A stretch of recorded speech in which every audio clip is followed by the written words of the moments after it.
Kisah Rasul pasal yang kedua itu kalau saudara baca, itu jelas sekali bahwa bagaimana Roh Kudus terlibat dalam kehidupan para murid-murid dan kemudian bekerja dengan luar biasa sampai kemudian kemuliaan Allah dinyatakan dalam pekerjaan itu. Amin. Dan tadi pagi juga saya sudah jelaskan kepada kita semua bahwa apa yang menjadi tujuan Tuhan ketika Dia memperlengkapi murid-muridnya. Nah, saudara, tujuan Tuhan itu tadi juga saya sampaikan, ada dua hal ibu bapak saudara, yang kalau saudara perhatikan bagaimana tujuan mereka diperlengkapi. Nggak bisa nyambung ya?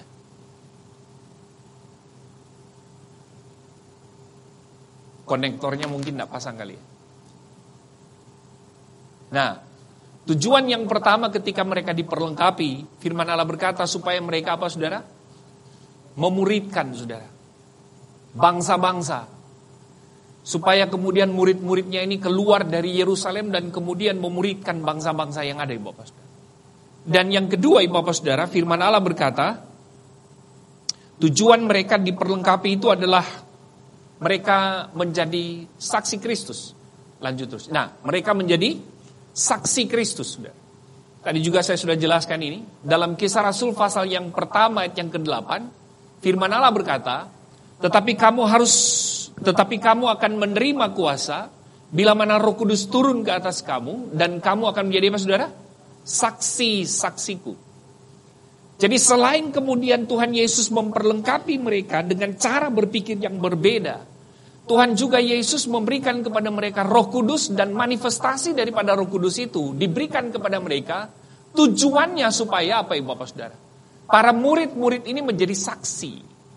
Kata saksi di sini dalam bahasa Yunani itu ada hubungannya dengan di pengadilan, Bapak Saudara. Di pengadilan. Saudara, kalau kita bicara tentang pengadilan dalam satu kasus, maka kasus itu akan diproses apabila terdapat dua alat bukti yang memungkinkan. Dua alat bukti. Dua alat bukti saja itu sudah cukup untuk ditindaklanjuti secara perdata maupun pidana, Bapak Saudara. Nah, salah satu bukti atau alat bukti yang dihadirkan dalam pengadilan itu, dan itu akan menguatkan saudara, apa yang menjadi persoalan di situ adalah saksi. Amin. Saksi ini berbicara tentang apa yang dia lihat, saudara. Saksi ini berbicara tentang apa yang dia amati, Bapak Saudara. Kalau cuma dia rasakan, atau kalau cuma dia dengar dari apa yang orang sampaikan, dia tidak boleh menjadi saksi di persidangan. Tetapi seorang saksi, Bapak Saudara, di persidangan itu adalah orang yang benar-benar melihat kejadian dan perkara itu, Bapak Saudara. Sehingga dia dilayakkan untuk menjadi seorang saksi, Bapak Saudara. Amin. Nah, murid-murid Tuhan Yesus bukan hanya diperlengkapi pengetahuan mereka, diubah cara berpikir mereka, tapi mereka juga diberi Roh Kudus dengan manifestasi daripada kuasa itu. Tujuannya supaya kemudian apa yang mereka lihat di Bapak Saudara, apa yang mereka dengar tentang Yesus dan pengajaran Yesus, itu juga yang mereka sampaikan kepada orang lain. Amin. Sehingga sering kali saya berkata bahwa saksi-saksi atau murid-murid yang ada dalam konteks ayat ini adalah orang-orang yang benar-benar dipercayai Bapak Saudara. Amin. Orang-orang yang betul-betul dapat diminta pertanggungjawaban terhadap apa yang mereka ajarkan. Amin. Terhadap apa yang mereka beritakan. Sebab apa yang mereka ajarkan dan apa yang mereka beritakan itu datang dari apa yang mereka lihat, apa yang mereka amati, apa yang mereka dengar secara langsung tentang siapa? Tentang Yesus dan dari Yesus. Karena itu seringkali saya berkata bahwa kematian, kebangkitan, dan kenaikan Yesus itu merupakan sebuah fakta sejarah. Bukan hanya sekedar informasi, saudara, untuk kemudian menumbuhkan iman dan keyakinan kita kepada Yesus, tidak, Ibu. Tapi itu merupakan sebuah fakta sejarah. Kenapa? Karena apa yang murid-murid saksikan, itu benar-benar mereka melihat dengan mata kepala mereka sendiri. Amin. Karena itu saya mau berkata bahwa apakah Alkitab layak dipercaya? Yes, Alkitab itu memang layak dipercayai. Sebab dia bukan hanya sekedar berisi informasi tentang menguatkan iman. Tapi juga dia merupakan sebuah informasi, fakta sejarah tentang Tuhan kita. Amin. Ada sebuah pandangan berkata bahwa Yesus itu tidak mati. Yang mati itu adalah orang yang diserupakan dengan wajah Yesus. Karena itu pada kebangkitan Yesus tidak boleh dipercayai. Sebab yang Yesus tidak mati menurut mereka. Yesus itu hanya disembunyikan. Gitu. Tetapi saya mau berkata kepada ibu bapak saudara bahwa Yesus yang kita sembah itu benar-benar mati. Dan pada hari ketiga dia bangkit. Dan firman Allah berkata selama 40 hari setelah dia bangkit ibu bapak saudara, maka Yesus berulang-ulang kali ibu bapak saudara menampakkan diri kepada murid-murid dan mengajar kepada mereka tentang kerajaan Allah. Saudara tahu kenapa Lukas perlu menekankan selama 40 hari Yesus berulang-ulang menampakkan diri kepada murid-muridnya. Kenapa ibu bapak saudara? Pernahkah saudara renungkan itu? Karena ibu bapak saudara, Yesus mau meyakinkan kepada mereka bahwa yang mereka lihat itu bukan hantu. Tapi satu pribadi yang benar-benar bangkit dari kematian. Karena itu untuk meyakinkan kebangkitan dia, bahwa dia benar-benar hidup adalah dia mengajak murid-muridnya makan. Betul kan ibu bapak saudara? Mana ada hantu makan saudara? Ada. Dulu waktu sekolah Alkitab ibu bapak saudara, saya belum mengerti dan memahami kebenaran lebih dalam. Setiap kali bapak saudara, jam 4 pagi kami harus bangun untuk biston di satu tempat. Dari asrama harus berjalan kaki ke tempat di mana kami biston pagi. Saudara tahu Pantai Indah Kapuk? Saudara tahu perumahan Pluit ya, Jakarta ya. Nah untuk pergi ke tempat biston itu harus melewati beberapa rumah saudara, yang memiliki keyakinan berbeda dengan kami. Dan saya tahu bahwa ada di antara saudara yang punya latar belakang seperti ini. Itu setiap pagi rupa-rupanya mereka punya kebiasaan saudara, untuk mempersiapkan persembahan kepada dewa mereka. Jadi di sana ada buah-buah yang segernya luar biasa. Ada apel, ada jeruk, benar kan saudara? Ditaruh di satu wadah, lalu kemudian ditaruh di depan pintu saudara. Dasarnya saya nakal saudara, dan belum mengerti kebenaran. Jadi setiap kali kami biston pagi mau melewati rumah itu ibu bapak saudara, saya suka ngajak teman-teman saya untuk ayo, di asrama kan kita kurang gizi gitu. Memang sekolah Alkitab itu ibu bapak saudara pergumulan kita tentang masalah makanan. Karena keterbatasan biaya saudara yayasan. Jadi makanan kita itu 1 minggu hanya sekali itu saudara, untuk memperbaiki gizi.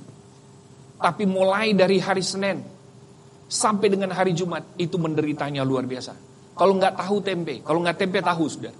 Kalau nggak ada tahu tempe telur. Makanya bisul-bisul semua kita. Iya serius saudara. Udah gitu cari sambelnya tuh, aduh luar biasa nggak ada. Nah saya orang Manado itu kalau makan mesti ada sambel saudara. Nah lalu kemudian ketika kami melihat itu ibu bapak saudara, saya ngomong ke teman-teman, kapan lagi kita mendapatkan buah segar-segar seperti ini? Sudah kita ambil. Dan yang lucu setiap kali pulang dari biston lewatin tempat itu, yang punya rumah itu keluar lalu berkata, luar biasa, habis. Ini baru dewa namanya. Saudara, kami hanya ketawa-ketawa aja. Dalam hati terus kamu siapin, terus gitu saudara. Tapi kami makan gak berak-berak tuh. Ada teman saya saudara, ketika dia mau mengambil selalu dia berkata dalam nama Yesus. Dalam nama Yesus, dikuduskan, disucikan. Sama aja kamu nyuri kan. Tapi dasar kita nakal ibu bapak saudara. Kita belum tahu kebenaran teologinya seperti apa. Jadi kita ambil ibu bapak saudara. Kita ambil dan seterusnya. Jadi dia pikir ibu bapak saudara bahwa dewanya tuh hebat. Artinya dia menerima persembahan mereka ibu bapak saudara. Jadi setiap kali ketemu dia selalu panggil, Dek, hebat kan? Saya bilang, iya tante, luar biasa. Besok pagi lagi tante. Dia gak tahu kalau kita yang suka ngambil. Kan segar saudara. Banyak lagi. Jadi ketika ngambil kita simpan dalam kamar. Jangan sampai ada dosen yang tahu. Pada waktu itu dosen saya, istri saya, saudara. Jadi kita sembunyiin gitu. Jangan sampai ada ketahuan. Dan ketahuan, saudara, itu hukumannya Masya Allah. Ngepel satu asrama. Nggak makan sehari. Makanya saya sarankan kalau ibu bapak saudara mau rindu, mau sekolah Alkitab, jangan. Langsung sekolah teologi saja. Karena didikannya berat. Saya ngalamin semua itu, saudara. Kalau Pak Febri enak, sekolah teologi online. Nggak ada suruh nyapu-nyapu gitu. Apa Ciwulan suka seraf nggak? Nggak kan? Masih enak ibu bapak saudara. Kalau saya itu luar biasa, saudara. Bagaimana kita dibentuk karakternya dan seterusnya. Saya mau khotbah apa sih ini? Oh ya, menjadi saksi, saudara.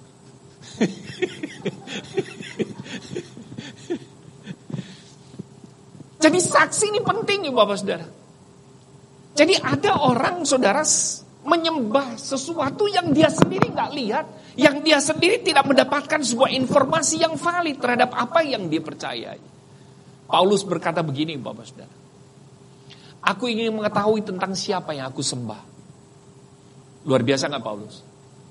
Paulus adalah orang yang anti dengan kekristenan, tapi kemudian ketika terjadi lawatan Roh Kudus mengubah seluruh hidupnya. Dia salah satu orang yang menjadi saksi. Sebab dalam 1 Korintus 15, dia juga salah satu di mana Tuhan Yesus menampakkan diri, membuktikan bahwa Yesus itu hidup. Makanya gak heran, Paulus menjadi seorang rasul yang sangat radikal dalam pemberitaan Injil. Benar gak ibu bapak saudara? Jadi bapak saudara, tujuan kenapa mereka diperlengkapi karena Tuhan mau supaya mereka itu menjadi saksi kemanapun mereka pergi. Yang percaya katakan amin. Nah firman Allah berkata dalam Kisah 1 ayat yang ke-8, dia berkata bahwa ketika kuasa itu turun ke dalam diri kamu, Roh Kudus itu turun ke dalam kehidupan kamu, manifestasi kuasa Roh Kudus bekerja dalam diri kamu, maka saya pengen kalian menjadi saksi di Yerusalem, di seluruh Yudea, di Samaria, sampai ke ujung bumi. Boleh next. Yerusalem itu bicara kota. Seluruh Yudea itu berbicara wilayah. Lebih besar dari sebuah kota, saudara. Lalu Samaria pada zaman itu disebut sebagai sebuah bangsa. Karena di sana merupakan sebuah koloni pemerintahan Romawi, Bapak Saudara. Berarti Samaria wilayahnya ini lebih besar daripada Yudea dan Yerusalem. Betul nggak Ibu Bapak? Dan firman Allah berkata, kamu juga harus menjadi saksi sampai ke ujung bumi, ke bangsa-bangsa Ibu Bapak Saudara. Nah pertanyaannya adalah, apakah apa yang dikatakan Yesus di sini, ini tergenapi nggak Ibu Bapak Saudara? Mari kita buktikan. Next. Terus. Dimulai dari Kisah Rasul pasal yang kedua ketika Roh Kudus dicurahkan. Maka Alkitab berkata, Petrus diberi keberanian, hikmat dan otoritas dari kuasa Roh Kudus. Untuk apa saudara? Memberitakan tentang Injil. Menyaksikan tentang siapa Yesus itu Bapak Saudara. Jadi apa yang Yesus sampaikan kepada Petrus dan murid-murid ketika dia meng-coaching mereka, meng-equip mereka tentang kerajaan Allah, itu juga yang disampaikan Petrus ketika dia dipenuhi Roh Kudus Bapak Saudara.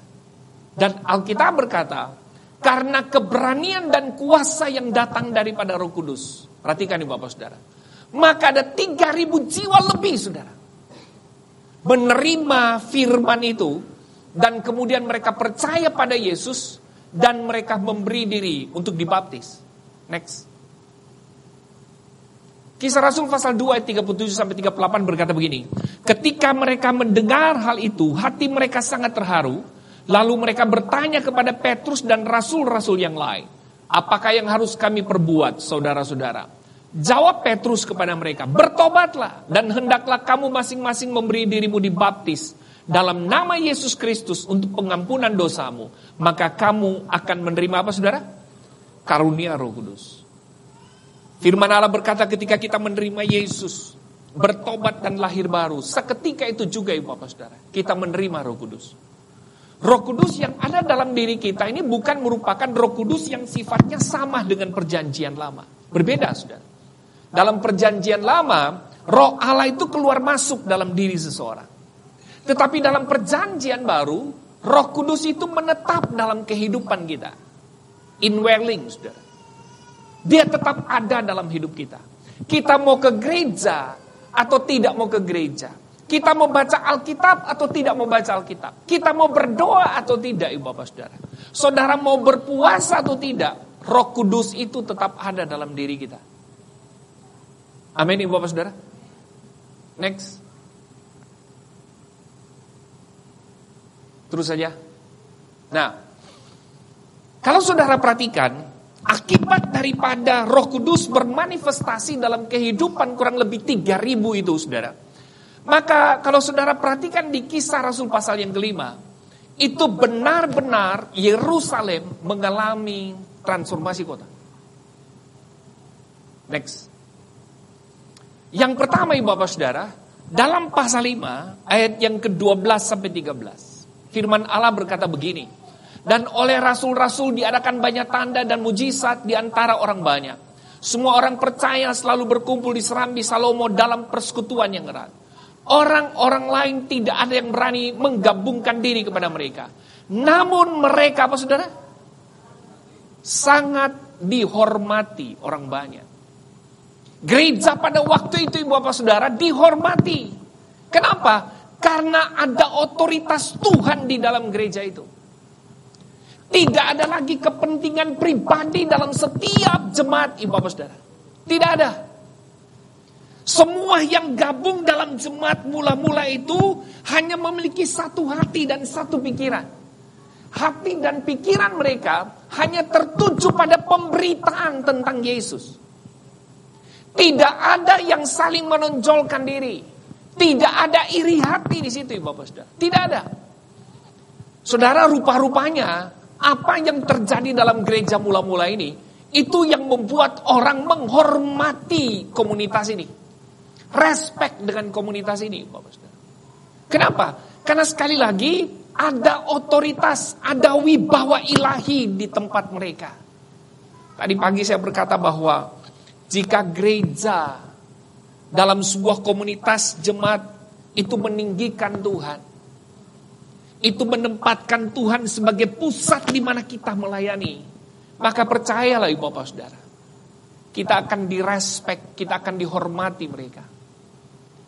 Bukankah zaman sekarang ini ada begitu banyak gereja yang tidak dihormati? Karena perilaku dan tindakan orang-orang di dalam komunitas itu sendiri, saudara, yang membuat gereja tidak dihormati sama sekali. Baru-baru ini viral di media sosial, ibu bapak saudara. Satu gereja yang ada di Manado, saya juga sampaikan, karena saya juga dari Manado, ibu bapak saudara. Bayangkan ibu bapak saudara, pendetanya itu sedang berdoa, saudara. Dan ketika dia berdoa, itu dia menengging bahwa setiap roh jahat iblis keluar dari gereja. Orang yang syuting itu, ibu bapak saudara, itu kemudian maki-maki pendetanya, ibu bapak saudara. Maki-maki gembala yang sedang berdoa itu, ibu bapak saudara. Sehingga akibat yang terjadi, ibu bapak saudara, terjadi rusuh di dalam gereja. Karena itu seringkali saya berkata bahwa gereja kadangkala tidak dihormati, tidak dihargai. Karena memang perilaku orang-orang yang ada di dalamnya tidak menunjukkan bahwa dia memiliki otoritas ilahi. Betul gak ibu bapak saudara? Tapi saya percaya karena kuasa daripada Roh Kudus, manifestasi kuasa itu begitu hebat di gereja mula-mula, maka otoritas ilahi itu ada dalam hidup mereka. Sehingga setiap orang ketika melihat mereka, itu respect dengan kehidupan mereka. Benar gak ibu bapak saudara? Next. Yang kedua ibu bapak saudara, terjadi multiplikasi. Ada pertambahan jumlah jemaat dan mujizat menyertai pelayanan mereka. Ini yang saya sebut sebagai transformasi spiritual. Amin. Di dalam ayat yang ke-14, 15. Dan makin lama makin apa saudara? Bertambahlah jumlah orang-orang yang percaya kepada Tuhan, baik laki-laki maupun perempuan. Bahkan mereka membawa orang-orang sakit keluar ke jalan raya dan membaringkannya di atas balai-balai dan tilam, supaya apabila Petrus lewat, setidak-tidaknya bayangannya mengenai salah seorang dari mereka. Saudara, saya bersyukur ayat ini tidak dibalik. Ayat ini dengan strukturnya yang tepat dalam konteks bahasa Yunani, ini mau mengatakan begini kepada kita. orang bertambah jumlah itu, saudara perhatikan, itu tidak dicatat karena adanya orang-orang sakit keluar dan kemudian merindukan mereka disembuhkan, saudara. Tidak. Tapi orang bertambah jumlahnya karena tadi ada rasa respek terhadap gereja. Amin, Bapak Saudara. Tanda-tanda mujizat ini hanyalah menyertai, saudara. Betul gak Bapak Saudara? Tapi salah satu yang membuat orang bertambah dan tertarik terhadap gereja karena perilaku, saudara. Karakter daripada orang-orang yang ada di dalam gereja. Bagaimana mungkin Bapak Saudara, orang di sekitar kita akan melihat Kristus. Kalau kita juga di kantor kerjanya juga gak beres. Kalau kita juga di kantor ada teman juga korupsi, kita juga ikut korupsi, saudara. Itu sudah otomatis mereka tidak akan pernah respect dengan kehidupan kita. Menjadi gereja itu sangat bertentangan dengan arus dunia. Kalau saudara bertahan pada integritas itu, orang akan respect dan menghormati kita. Betul gak Bapak Saudara? Dan oleh karena integritas itulah, maka orang akan datang sendiri ke gereja karena dia melihat ada hal yang berbeda di situ. Amin, Bapak Saudara. Siapa tidak kenal dengan Israel Houghton? Saya percaya ada juga di antara saudara yang tidak kenal. Israel Houghton itu pasti diketahui oleh pemain-pemain musik yang muda-muda kayak Kevin, Michelle, Icat, pasti mereka tahu. Coba siapa coba? Israel Houghton 6 kali pernah menerima Grammy Award. Dia dijamah Tuhan, lahir baru, akhirnya menjadi seorang pencipta lagu-lagu rohani paling terkenal. Dan beberapa lagu rohani itu mendapatkan Grammy Award, saudara. Karena ciptaannya begitu hebat dan sangat dinamis. Kalau saudara mau belajar tentang puji-pujian yang dinamikanya tinggi, belajarlah dari Israel Houghton. Betul gak Bapak Saudara? Tapi Bapak Saudara, pernah di satu momen di mana dia merasa jauh dari Tuhan.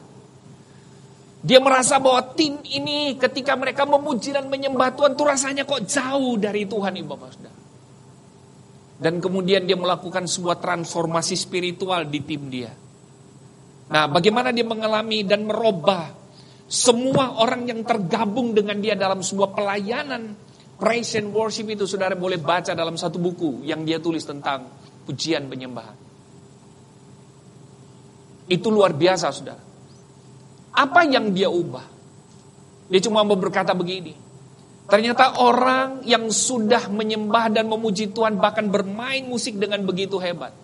Kalau dia tidak berhati-hati dengan spiritnya, dia juga akan terjebak kepada hal-hal yang biasa saja. Sesuatu yang tidak lagi menggigit, dia menggunakan kata itu. Sesuatu yang tidak lagi mendorong dia untuk bermain dengan sepenuh hati untuk Tuhan. Saudara, dia tahu ada kesalahan di situ. Lalu kemudian dia mulai mendisiplinkan semua para pemujinya. Wajib mengambil puasa dalam setiap kali mereka melayani. Sudah tahu apa yang terjadi? Terjadi transformasi spiritual yang begitu hebat. Betul kan? Keluarlah album The Cross. Siapa punya album itu? Saya juga yakin sudah gak punya nih, karena tatapannya kosong gitu. Itu luar biasa lagu-lagunya. Betul Kevin? Jadi kalau saudara mau belajar dinamikanya itu belajar di situ. Luar biasa dia memainkan alat musik. Dan saudara saya punya DVD-nya. Ketika mereka tampil dengan album itu, saya melihat bahwa wow, luar biasa pengurapannya. Dinamikanya begitu tinggi, penyembahannya begitu hebat. Saudara, kita harus apa saudara? Menunjukkan bahwa ada otoritas dalam kehidupan kita. Yang percaya katakan amin. Yang ketiga Bapak Saudara. Dalam ayat yang ke-16, di sana dikatakan begini, dan juga orang banyak dari kota-kota di sekitar Yerusalem datang berduyun-duyun serta membawa orang-orang yang sakit dan orang-orang yang diganggu roh jahat, dan mereka semua disembuhkan. Gembala senior kita tadi berkata bahwa tujuan daripada sebuah kesembuhan ilahi adalah the glory of God, kemuliaan Tuhan. Amin. Sekarang ini malah terbalik. Kesembuhan ilahi dijadikan sebagai sebuah event. Ada kan? Nah, kalau tatapannya kosong berarti Lihat perkembangan media sosial lagi. Betul kan? Bahkan ibu bapak saudara, kesembuhan ilami dijadikan sebagai sebuah akademik. Dikumpulkan semua hamba-hamba Tuhan yang punya karunia kesembuhan. Dan ini menjadi sebuah fenomena baru ibu bapak saudara. Yang saya khawatir adalah justru yang mereka lihat bukan pada kesembuhannya. Yang mereka melihat adalah penonjolan diri dari seorang pribadi yang dipakai Tuhan untuk kesembuhan ilahi. Betul gak ibu bapak saudara? Karena itu ibu bapak saudara, Pak Arifin berkata tadi bahwa salah satu tujuan daripada mujizat itu bukan untuk saya. Bukan juga untuk yang mendoakan itu, saudara.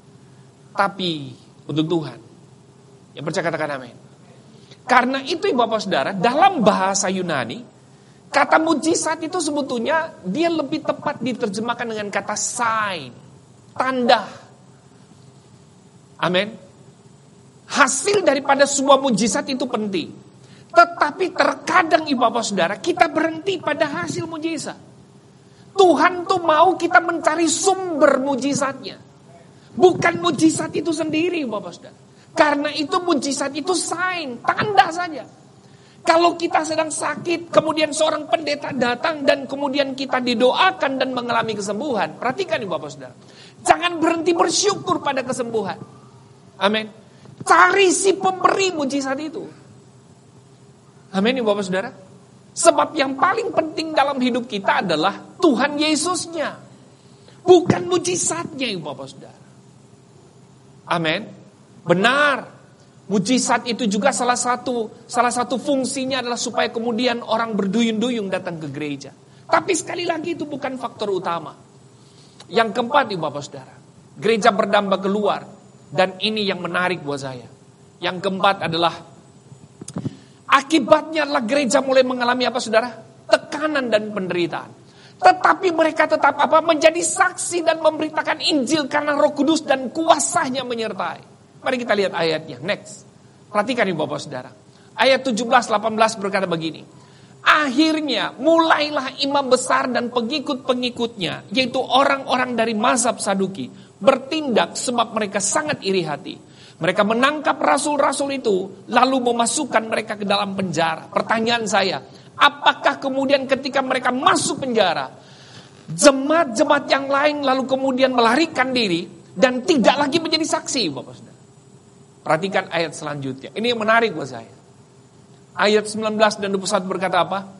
Tetapi waktu malam seorang malaikat Tuhan membuka pintu-pintu penjara itu dan membawa mereka keluar. Katanya, pergilah, berdirilah di bait Allah dan beritakanlah seluruh firman hidup itu kepada orang banyak.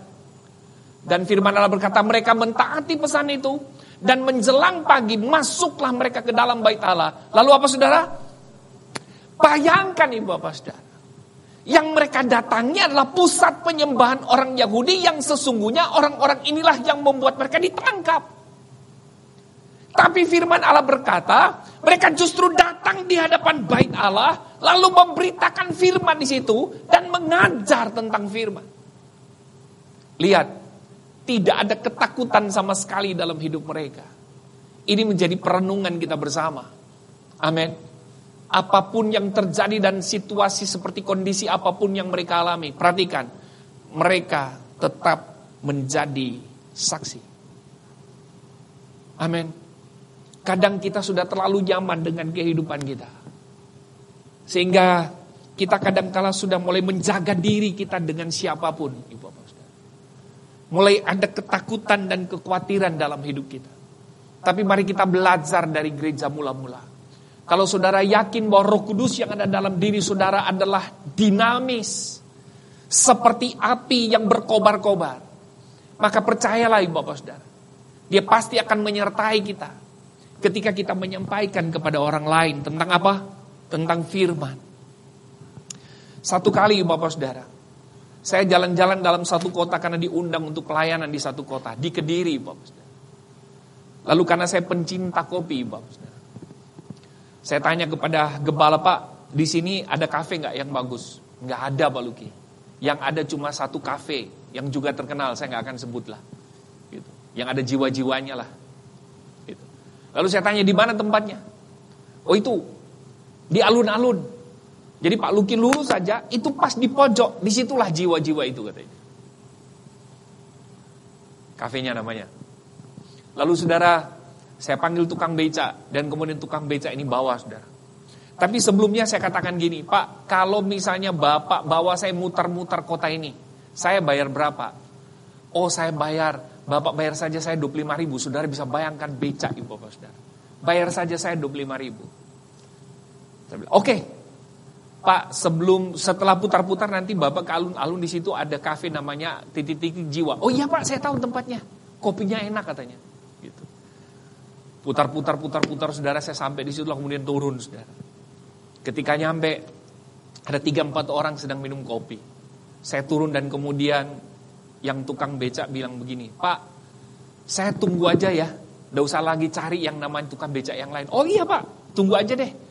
Tapi agak sedikit lama. Oh gak apa-apa Pak. Bapak mau kopi? Mau. Saya beli kopi saudara, saya kasih ke tukang becak. Saya balik lagi, Bapak mau makan? Mau Pak, kebetulan memang belum makan. Saya beli dia roti yang di dalamnya ada kentang, yang di dalamnya ada ayam ibu bapak saudara. Saya beli, saya kasih, lalu dia makan saudara. Saya lagi ngopi saudara. Lalu mempersiapkan khotbah untuk besok hari. Tiba-tiba datang seorang anak muda. Ketika dia masuk, dia menatap saya dengan tajam. Saya juga bingung dalam hati saya ada salah apa sama kamu? Kok tatapan kamu tuh saya seperti seorang pencuri gitu ibu bapak saudara. Masuklah dia ibu bapak saudara. Dan dia duduk agak sedikit jauh. Setelah dia duduk, dia kemudian datang untuk memesan kopi. Dia balik lagi ke tempatnya. Tapi saya melihat ketika dia duduk, gelisahnya tuh luar biasa. Sambil terus menatap saya. Saya langsung curiga, ini orang berbahaya. Jangan-jangan dia mau hipnotis saya.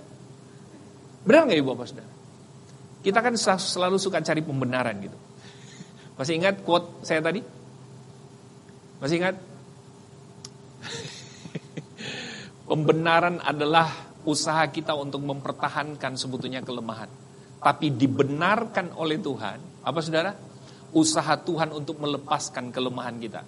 Jadi mau hidup dibenarkan atau pembenaran? Halo? Dibenarkan. Jadi jangan lagi pembenaran ya Ko David. Ko David lagi ngolah yang mana ini? Jadi harus hidup dibenarkan bukan pembenaran ibu bapak saudara. Singkat cerita saudara, 15 menit kemudian dia datang saudara. Dan kemudian dia duduk di depan saya. Loh, saya semakin ketakutan ibu bapak saudara. Lalu saya berani untuk bertanya, ada apa mas? Oh enggak pak, saya ngelihat bapak kok kayak bapak tuh seorang dosen. Loh, saya bilang kok dari mana kamu tahu seorang dosen?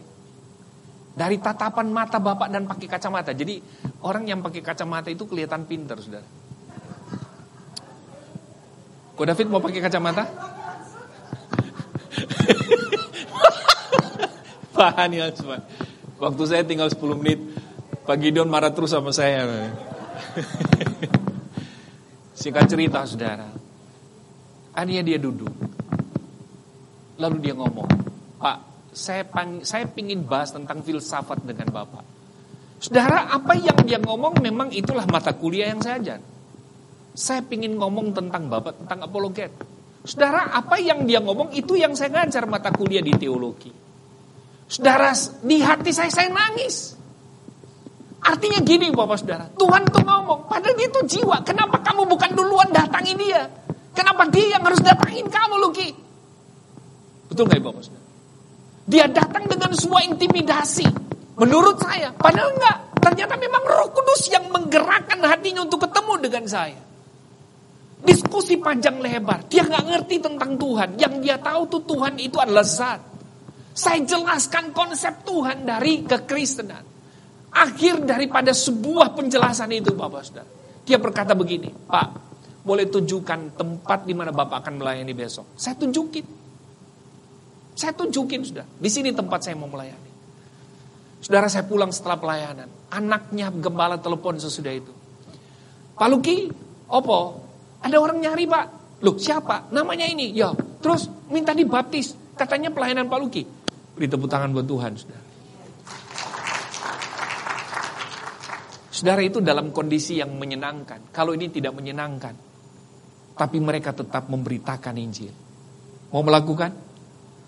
Pertanyaan saya yang terakhir dan merupakan terakhir memang Pak Gideon. Terus klik aja. Wah, ini pegang komputer tidur. Terus. Ini pertanyaan saya adalah, naik. Apa sih yang membuat jemaat mula-mula melakukan invasi kerajaan Allah yang begitu hebat itu? Saya menyebut invasi kerajaan Allah. Amin. Transformasi kota, transformasi spiritual itu terjadi karena kerajaan Allah, ibu bapak saudara, melakukan hal-hal ajaib di kota itu sehingga kemudian orang bertobat, orang disembuhkan, orang mengalami perubahan cara berpikir, orang tidak lagi melihat tentang dirinya, tapi orang melihat tentang Kristus. Ini saya sebut sebagai invasi kerajaan Allah. Kerajaan Allah datang untuk mengubah kehidupan mereka. Kerajaan Allah datang melalui para gereja mula-mula untuk menyembuhkan mereka, ibu bapak saudara. Amin. Karena itu saya berkata bahwa saya dan saudara adalah ROCK, Representative of Christ Kingdom. Kita adalah representasi daripada kerajaan Allah. Dan kita tidak perlu takut sebab ada Roh Kudus dalam diri kita. Yang percaya katakan amin. Dan firman Allah berkata seharusnya saudara, kita inilah orang-orang yang perlu menginvasi keluarga kita. Kita inilah orang-orang yang perlu menginvasi tetangga kita, ibu bapak saudara. Dengan kerajaan Allah itu. Yang percaya katakan amin. Sebab saya dan saudara adalah duta besar kerajaan Allah. Apa yang dilakukan Roh Kudus melalui jemaat-jemaat Tuhan pada mula-mulanya, saya sebut sebagai invasi kerajaan Allah. Amin. Apa sih yang membuat mereka seperti itu dan bisa melakukan itu, saudara? Saya tutup dengan 4 hal. Secara cepat. Yang pertama, ibu bapak saudara, dalam Kisah 2:42, murid-murid yang kurang lebih 3.000 itu yang melakukan invasi di Yerusalem, itu ternyata seperti itu spiritnya, seperti itu semangatnya dalam melayani, tidak takut mati, tidak takut di penjara. Itu karena murid-murid Yesus melakukan hal yang sama seperti Yesus melakukan kepada mereka. Apa itu ibu bapak saudara? Mereka melakukan discipleship and worship. Amin. Gereja atau mula-mula yang bertobat ini bapak saudara dimuridkan sedemikian rupa oleh murid-murid Yesus. Dan coba saudara perhatikan apa yang dilakukan murid-muridnya kepada gereja mula-mula, itu juga yang dilakukan Yesus kepada mereka. Amin. Sebelum mereka memberitakan Injil 40 hari berulang-ulang, Yesus apa saudara? Mengequip mereka, mengajar mereka, melakukan discipleship terhadap mereka. Saudara perhatikan, ini pesan buat kita. Gereja seharusnya melakukan ini. Kalau saudara mau jemaat saudara militan, ibu bapak saudara, punya hati yang sungguh-sungguh saudara, untuk menjadi saksi, maka kita perlu mendidik, kita perlu muridkan mereka. Amin. Discipleship itu penting, pemuritan itu penting. Kita perlu diajar, dididik ibu bapak saudara. Untuk apa? Pendalaman firman. Supaya kemudian kita menjadi orang-orang yang dewasa. Discipleship itu ada hubungan dengan pendewasaan jemaat. Amin. Ketika kita didewasakan dalam pemuritan, maka cara berpikir kita diubahkan. Iman kita semakin kokoh. Karena ditanami sebuah dasar yang begitu hebat. Lanjut. Gereja yang tidak memuridkan hanya akan menciptakan bayi-bayi rohani yang tidak akan pernah bertahan dalam peperangan. Percayalah sama saya. Sedikit saja ada masalah, saudara pasti akan komplain kepada gembala, komplain kepada Tuhan, karena saudara tidak pernah dimuridkan. Dan yang lebih berbahaya adalah jemaat ini malah justru saudara tidak mau memberi diri untuk dimuridkan. Perhatikan ibu bapak saudara, apa yang dilakukan murid-muridnya merupakan replika dari apa yang Yesus lakukan. Amin. Amin ibu bapak saudara. Mari beri diri untuk dimuridkan, supaya saudara tertanam dalam firman. Waktu kami bikin video untuk saya mengajak para kegisian kita untuk hadir dalam ibadah nanti, itu bukan kebetulan saudara. Amin. Karena saya berdasarkan pada survei, 82% Anak muda tidak pernah berani mengidentifikasi diri mereka sebagai orang Kristen. Kenapa? Karena mereka malu untuk mengatakan Yesus adalah Tuhan. Hanya 30% lebih yang mengatakan bahwa dia adalah nabi, bukan Tuhan, tapi nabi saja. Sedih saya, saudara. Alkitab itu hanya dilihat sebagai sebuah buku saja. Bukan sesuatu yang mampu mengilhami dia, bukan sesuatu yang membentuk dia sehingga menjadi anak muda yang tangguh, yang dipakai Tuhan dengan luar biasa.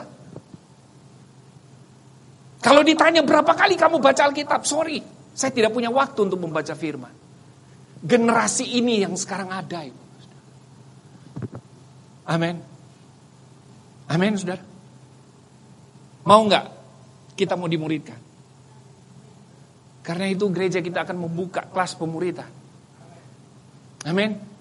Siapa yang mau ikut? Haleluya. Itu penting nih Bapak Saudara. Supaya kemudian kita berakar, bertumbuh, menghasilkan buah. Dari berakar, bertumbuh, menghasilkan buah, kita akan menjadi saksi dimanapun kita berada ya Bapak Saudara. Dimuridkan itu merupakan pola yang dilakukan oleh Yesus. Bukan karena ikut-ikut seperti budaya orang Yunani dan Romawi. Tidak. Karena memang Yesus tahu hanya dengan memuridkan. Di situ ada orang-orang yang tidak lagi memiliki bayi rohani. Benar gak ya Bapak Saudara? Bayi-bayi rohani ini kan adalah orang-orang yang tidak akan pernah bertahan dalam peperangan. Poin yang kedua. Dalam ayat yang ke-24, pasal 2. Dan semua orang yang telah menjadi percaya tetap bersatu dan segala kepunyaan mereka adalah kepunyaan bersama. Koinonia. Tidak ada lagi kepentingan pribadi dalam jemaat itu, Bapak Saudara. Tidak ada. Ketika kerajaan Allah menginvasi mereka, mereka dimuridkan sedemikian rupa, sehingga mereka adalah orang-orang yang suka menyembah. Ketika invasi kerajaan Allah terjadi dalam hidup mereka, tidak ada lagi kepentingan pribadi. Tidak ada lagi yang merasa bahwa saya paling penting, saya paling apa dalam sebuah pelayanan. Tapi firman Allah berkata, semuanya menjadi satu. Apa yang mereka punya itu dipakai secara bersama. Bukan berarti saya mau berkata bahwa saudara punya 1 miliar taruh di gereja lalu kemudian kita pakai bersama. Bukan itu esensinya. Esensinya ada pada kesatuan hati. Amin. Mau gereja kita bertumbuh? Biarkan kerajaan Allah itu menginvasi hati kita. Sehingga ada hati kita yang menggebu-gebu untuk memberitakan Injil.